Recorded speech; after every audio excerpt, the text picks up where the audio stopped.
اگر ایک دن آپ کی عزت، آپ کا اعتماد، آپ کی پوری زندگی ایک ایسی سازش کی بھیڑ چڑھ جائے جس کا آپ نے کبھی سوچا بھی نہ ہو تو آپ کیا کریں گے؟ کیا ہوگا جب ایک لڑکی کو اپنے ہی گھر سے نکال دیا جائے؟ کیا ہوگا جب ایک بھائی اپنی بہن کا محافظ بننے کی بجائے اس کا سب سے بڑا دشمن بن جائے؟ اور کیا ہوگا جب اس پوری کہانی کا اصل ماسٹر مائنڈ وہ شخص نکلے گا جس پر انسان نے سب سے زیادہ بھروسہ کیا تھا؟ کبھی آپ نے سوچا ہے کہ ایک جھوٹ، ایک سازش اور ایک غلط فیصلہ کسی انسان کی پوری زندگی کو برباد کر سکتا ہے؟ ڈرامہ سیریل بس تیرا ساتھ ہو کی آنے والی قسطوں میں کچھ ایسا ہی ہونے والا ہے، جہاں انسا کی زندگی کا سب سے خوفناک باب کھلنے جا رہا ہے۔ ایک ایسی ویڈیو جس نے نہ صرف اس کی عزت کو داؤ پر لگا دیا بلکہ اس کے اپنے گھر والوں کو بھی اس کے خلاف کھڑا کر دیا۔ لیکن سب سے بڑا سوال یہ ہے کہ آخر اس گھنونے کھیل کے پیچھے اصل ماسٹر مائنڈ کون ہے؟ کیا صرف شایان اس سازش کا حصہ ہے یا پھر اس کے پیچھے کوئی ایسا چہرہ چھپا ہے جس کا نام سن کر انسا کے پاؤں تلے سے زمین نکل جائے گی؟ آج کی اس ویڈیو میں ہم اس بارے میں بات کریں گے۔ ویڈیو کو لاسٹ تک ضرور دیکھیے گا تاکہ بس تیرا ساتھ ہو کہ آنے والے ایپیسوڈ کے بارے میں آپ جان سکیں کہ اس میں کون کون سے نئے انکشافات ہونے والے ہیں۔ ویڈیو میں آگے بڑھنے سے پہلے آپ سب لوگوں سے ریکویسٹ ہے کہ اگر اب تک آپ لوگوں نے چینل کو سبسکرائب نہیں کیا تو ضرور کر لیں۔ ناظرین، یقین مانے جو راز آخر میں سامنے آنے والا ہے وہ شاید کسی نے بھی نہیں سوچا ہوگا، کیونکہ آنے والی ایپیسوڈ میں ہر شخص کے چہرے سے نقاب اترنے والا ہے۔ انسا کی زندگی میں آنے والا یہ طوفان اچانک نہیں آیا، اس کے پیچھے کئی ایسے کردار ہیں جو خاموشی سے اپنی چالیں چل رہے تھے۔ دوسری طرف انس جو ہمیشہ اپنے تایا اور تائی کے ظلم برداشت کرتا آیا ہے، اس بار خاموش نہیں رہ سکا۔ اس کے لیے سب سے بڑی تکلیف یہ نہیں کہ اس کا نام ایک چھوٹے سکینڈل میں لے لیا گیا، بلکہ اس بات کا دکھ ہے کہ ایک معصوم لڑکی کی عزت کو انتقام کا ہتھیار بنایا گیا۔ انس جانتا ہے کہ انسا بے قصور ہے اور وہ یہ بھی جانتا ہے کہ اس کے خلاف ہونے والی سازش ابھی ختم نہیں ہوئی۔ یہی وجہ ہے کہ وہ ہر قیمت پر سچ سامنے لانے کا فیصلہ کر لیتا ہے، لیکن سوال یہ ہے کہ کیا وہ وقت پر انسا تک پہنچ پائے گا یا پھر بہت دیر ہو چکی ہوگی۔ دوسری جانب انسا کا بھائی جمیل، ایک بھائی جو اپنی بہن کا محافظ ہونا چاہیے تھا، وہی اس کے خلاف کھڑا نظر آتا ہے۔ جمیل اپنی بیوی کے ہاتھوں میں آ کر نہ صرف انسا پر شک کرتا ہے بلکہ اسے گھر سے بھی نکال دیتا ہے۔ انسا بار بار اپنے بے گناہی ثابت کرنے کی کوشش کرتی ہے مگر کوئی اس کی بات سننے کو تیار نہیں۔ گھر کا دروازہ بند ہونے کے بعد انسا جب انتہا سڑک پر کھڑی ہوتی ہے تو اس کی آنکھوں میں صرف آنسو نہیں ہوتے بلکہ اپنے ہی لوگوں کی بے وفائی کا درد بھی ہوتا ہے۔ یہی وہ لمحہ ہے جو ہم سب کے دلوں کو ہلا کر رکھ دے گا، کیونکہ ایک لڑکی کے لیے اپنے خاندان کی حمایت کھو دینا سب سے بڑی سزا ہوتی ہے۔ جہاں اب جمیل کی بیوی مسلسل اسے یہ یقین دلا رہی ہے کہ اگر انسا واپس آ گئی تو ساری جائیداد اس کے ہاتھ سے نکل جائے گی، جمیل کے دل میں خوف پیدا کرتی ہے اور یہی خوف آہستہ آہستہ نفرت میں بدل جاتا ہے۔ جمیل کو لگنے لگتا ہے کہ انسا اس کے مستقبل کے لیے خطرہ ہے، حالانکہ حقیقت اس کے بالکل برعکس ہے۔ یہی وجہ ہے کہ اب یہ سوال ہمارے ذہنوں میں اٹھ رہا ہے کہ کیا جمیل واقعی صرف اپنی بیوی کے بہکاوے میں آیا یا پھر وہ خود بھی کسی بڑے منصوبے کا حصہ ہے؟ انس کو جب انسا کے گھر سے نکل جانے کی خبر ملتی ہے تو اس کے قدموں تلے زمین نکل جاتی ہے۔ وہ پاگلوں کی طرح اسے تلاش کرنا شروع کر دیتا ہے۔ ہر جگہ، ہر راستے اور ہر ممکنہ مقام پر وہ انسا کو ڈھونڈتا ہے، کیونکہ وہ جانتا ہے کہ اس وقت انسا کو سب سے زیادہ کسی سہارے کی ضرورت ہے۔ جب آخرکار وہ انسا تک پہنچتا ہے تو دونوں کے درمیان ایک انتہائی جذباتی گفتگو ہوتی ہے۔ انسا انس سے کہتی ہے کہ اگر وہ اس کے ساتھ واپس گئی تو لوگ ان کے بارے میں اور بھی غلط باتیں کریں گے۔ یہ جملہ انس کے دل پر تیر کی طرح لگتا ہے، کیونکہ وہ صرف انسا کی مدد کرنا چاہتا ہے مگر حالات دونوں کو ایک دوسرے سے دور رکھنے پر مجبور کر رہے ہوتے ہیں۔ انس سے بولتی ہے کہ چلے جاؤ یہاں سے، کیوں تم میرے لیے اور مشکلات کو بڑھا رہے ہو؟ اگر میرے ساتھ تمہیں انہوں نے دیکھ لیا تو وہ اس جھوٹ کو بھی سچ مان لیں گے۔ انس انسا سے بولتا ہے کہ اٹھو میں تمہیں تمہارے گھر چھوڑ کر آتا ہوں۔ ایسے کیسے ہو سکتا ہے کہ تمہارا بھائی تمہیں اکیلا چھوڑ دے اور تمہیں گھر میں نہ آنے دے؟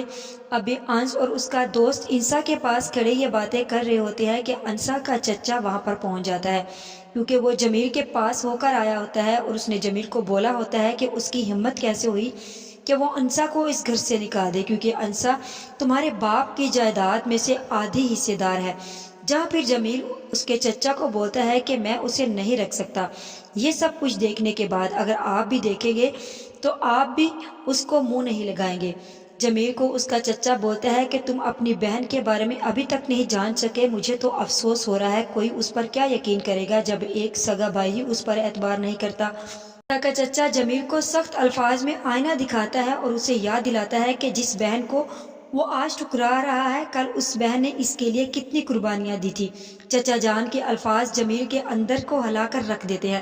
پہلی بار اسے احساس ہونے لگتا ہے کہ شاید وہ بہت بڑی غلطی کر چکا ہے، مگر کیا یہ احساس وقت پر ہوگا یا پھر سب کچھ ہاتھ نکل چکا ہوگا؟ یہ دھماکہ آنے والی ایپیسوڈ میں تب ہوگا جب انسا کو پوری حقیقت بتا دیتا ہے۔ اسے معلوم ہو جاتا ہے کہ شایان نے جان بوجھ کر اس کی عزت کو نشانہ بنایا تھا۔ یہ سچ جاننے کے بعد انسا ٹوٹی نہیں بلکہ پہلے سے زیادہ مضبوط ہو جاتی ہے۔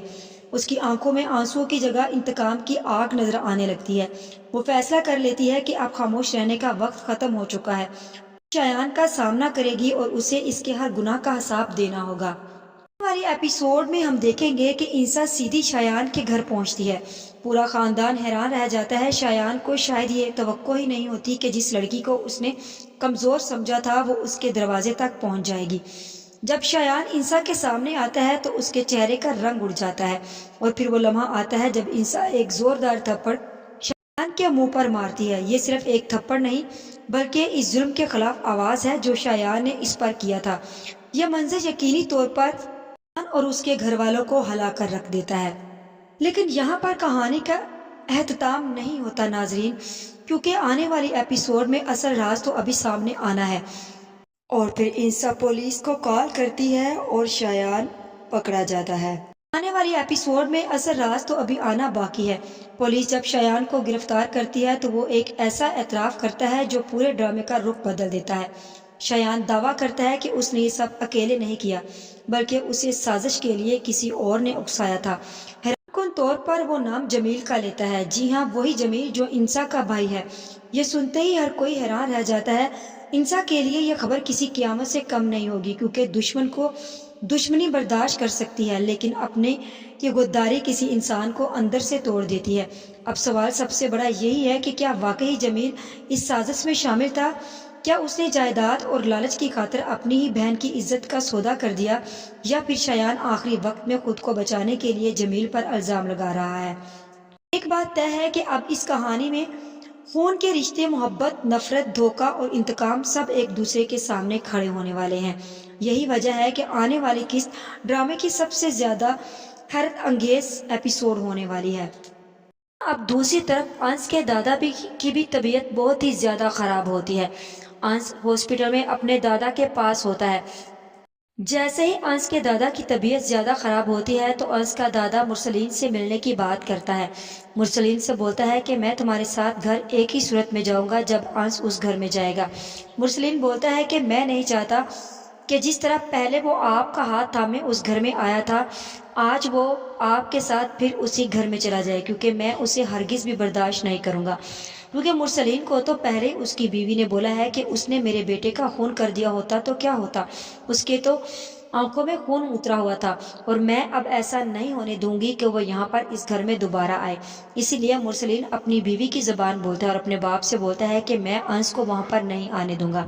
جس کے بعد مرسلین کا باپ اسے بولتا ہے کہ ٹھیک ہے، اگر اس گھر میں انس نہیں آئے گا تو میں بھی نہیں جاؤں گا۔ لیکن مجھے ایسا ہی لگتا ہے کہ شاید مرسلین کو اس بات کو کوئی فرق نہیں پڑتا کہ اس کا باپ اس کے ساتھ اس گھر میں جا رہا ہے یا نہیں۔ اسے اگر فرق پڑتا ہے تو اس بات سے پڑتا ہے کہ انس وہ گھر چھوڑ کر جا چکا ہے اور وہ دوبارہ اسے اس گھر میں کبھی نہیں آنے دے گا۔ جیسے ہی مرسلین وہاں سے باہر جاتا ہے تو انس کے دادا کو پھر سے اٹیک ہوتا ہے، اور مجھے ایسے ہی لگتا ہے کہ جیسے انس کے دادا کی ڈیتھ ہو جائے گی، اور انس اپنے دادا کے سینے کے اوپر سر رکھ کر بہت زیادہ روتا ہے، کیونکہ انس کو تو دولت سے کوئی انٹرسٹ ہی نہیں تھا۔ اگر اسے محبت تھی تو صرف اپنے دادا سے۔ اس کے نزدیک پیسوں سے زیادہ رشتے اہمیت رکھتے تھے، اسی لیے وہ آج تک اپنے تایا اور تائی لوگوں کے سامنے خاموش رہا اور ہر ظلم کو برداشت کرتا رہا۔ آج کی ویڈیو کا اختتام یہیں پر کرتے ہیں، مزید اس بارے میں نیکسٹ ویڈیو آنے پر ڈسکس کریں گے۔ ویڈیو اچھی لگے تو چینل کو سبسکرائب کر دیں، ویڈیو کو لائک اور شیئر کرنا مت بھولیں۔